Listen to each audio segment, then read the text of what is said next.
What is going on, ladies and gentlemen, and welcome back to another review. Today we will be reviewing Dune Part 2. Probably the most hyped film of the year. I mean, 2024 so far has been a pretty shocking year for movies. I mean, there hasn't been too many movies that have come out that I've actually enjoyed. I think most of them have been absolutely dog shit. But some of the reviews and the hype I was seeing around this movie was insane. Like, people are treating it like it's the best movie they've seen in decades, which I was intrigued to see the hype. My expectations going into this were actually, I wouldn't say they were super high, because I did see Dune Part 1 for the first time a few days before I went to see Dune Part 2, and I thought it was a pretty good movie, like, all things considered, but it wasn't one of the greatest movies I've seen. And people were just saying that Dune Part 2 was better than Dune Part 1.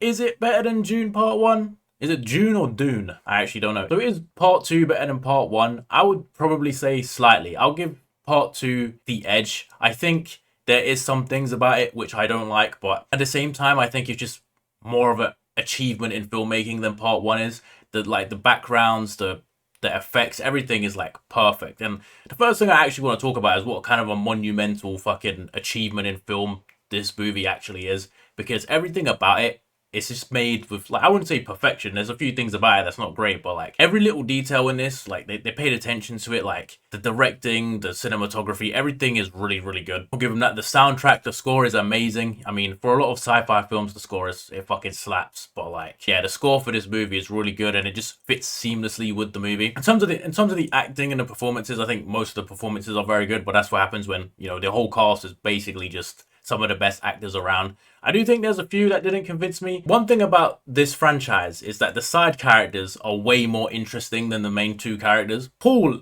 I mean, first and foremost, why is he called Paul? I find that very funny when a lot of them have very exotic names and then he's just Paul. But yeah, I think Timothée Chalamet does a fine job. Like, I think he's a good actor. I don't know if this role fits him perfectly. That's the thing that bothers me. I think he does a good job. I don't know if he fits the role. But the one person I am a bit confused about, I don't know if Zendaya fits the role perfectly. Obviously, I don't know how the characters are in the books because I've only read like the first 50 pages of the first book. But like, in terms of that, I was maybe not the most convinced, but I think every acting performance in this is excellent. I do like most of the actors. Josh Brolin is great. Javier Bardem is great. Yeah, everyone else, they just kind of steal the show. I love anything that Batista is in as well, by the way. One of the most underrated actors going around. So for the most part, this movie is just really good. I think they have so many great sequences, so many great action sequences. Like, the ultimate fight at the end of the movie is really great. I think there's some great plot twists.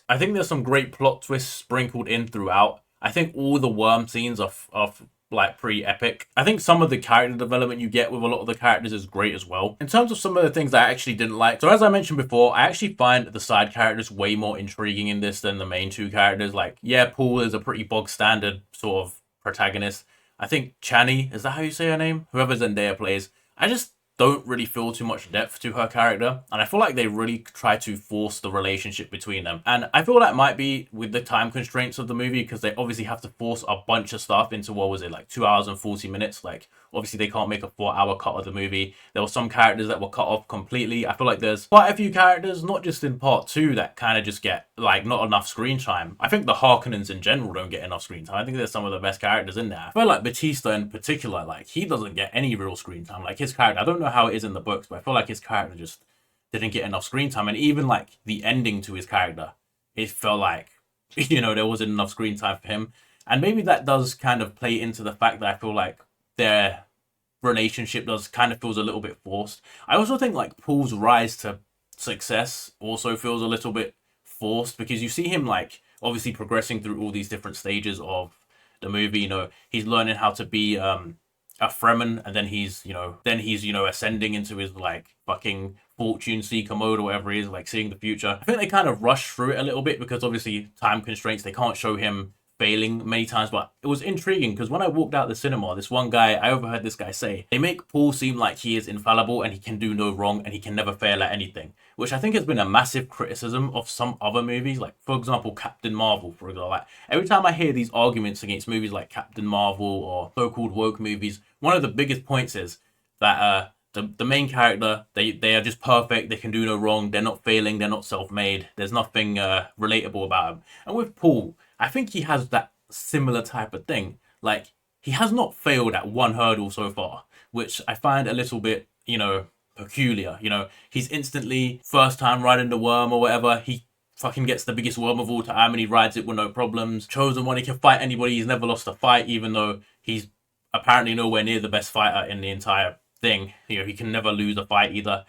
You know, there is a few things about him where you go, you know, maybe I have to suspend my disbelief. Maybe he seems almost like a godlike figure at times, which I guess he kind of is because he can see the future, but like, no failures, no humps in his road. It's just a straight road. He hasn't failed once. And that leads me on to like the arc in the middle. I do feel like his love arc, like I said, and the whole training arc, they are a little bit forced. Like we do have like little time skips because, like I said, they obviously can't show him training and learning that much. So I guess it was probably for time's sake that it feels a little bit jumpy towards the middle when they kind of skip through those two parts of it. In terms of the score and the sound mixing, like the score is insane. I did say that earlier in the video, but like there's a few moments in this and it's similar to Oppenheimer. Like I think when you have a massive epic scene, like obviously with the atomic bomb in Oppenheimer and this, there's a lot of like really epic sort of battle scenes or just scenes in general. I don't want to like delve too deep into the spoilers, but there's just times where the background noise is way louder than the voices, and when there's no subtitles, how the fuck am I meant to know what he's saying?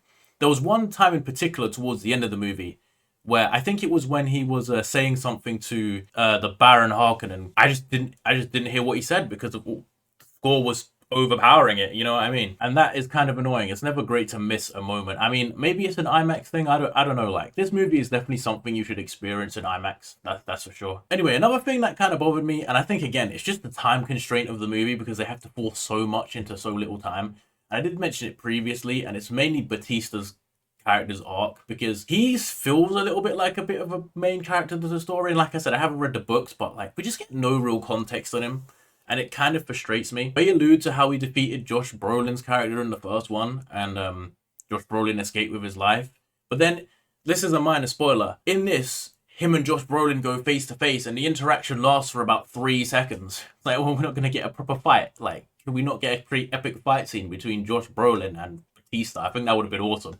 Again, like, I don't know how it's like in the books, but I'm assuming they're not fucking staying faithful to the books fully, right? But yeah, that's one thing that bothered me. I want to say Austin Butler's performance in this was great. His character's also great, kind of creepy. They give him enough screen time. I feel like he kind of encompasses everything that the Harkonnens are, which I really, really liked. And his fight scene with Paul at the end, that was really, really good as well. They had a few extra characters to this. The Emperor and his daughter, which I guess the daughter's a bit more significant than the Emperor. Florence Pugh, I mean, she's in a lot of movies these days. I mean, she's fine.